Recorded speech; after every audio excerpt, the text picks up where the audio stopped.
Un riche héritier au Cameroun, Hervé Bopta est accusé de viol et d'agression sexuelle sur des centaines de personnes. Un hashtag a été lancé sur les réseaux sociaux pour demander son arrestation. Voici ce que l'on sait. Alors cet homme, il s'appelle donc Hervé Bopta. Depuis le 19 janvier, un lanceur d'alerte du nom de Nzui Manto publie des témoignages de personnes l'accusant de viol et d'agression sexuelle, parfois commises sous la menace d'une arme à feu. Nzui Manto assure avoir reçu des dizaines et des dizaines de témoignages, que ce soit de la part d'hommes ou de femmes. Comme le relate le journal Le Monde dans son article, les faits se seraient déroulés pendant au moins 20 ans dans plusieurs villes du Cameroun. Une victime a par exemple raconté avoir été séquestrée pendant des jours avec sa copine et qu'elles étaient toutes les deux forcées à coucher avec lui. Certaines femmes dénoncent également un grand réseau de proxénétisme, donc le fait de générer de l'argent via de la prostitution, et dont feraient partie des hommes d'affaires, des personnalités influentes et même des membres des forces de l'ordre et de l'armée. Alors pour le moment, Hervé Bopta n'a pas été entendu par la police, il nie les faits, il a porté plainte d'ailleurs pour diffamation le 22 janvier dernier. Mais face à l'inaction des autorités, de nombreuses Camerounaises et Camerounais ont lancé sur les réseaux sociaux un hashtag Stop Bopta. Par ailleurs, plusieurs associations ont porté plainte. Je vous tiens au courant si la situation évolue.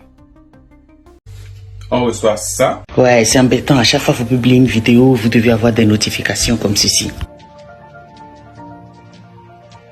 Je sais que je crie oui fort, que je suis contre les... Ça.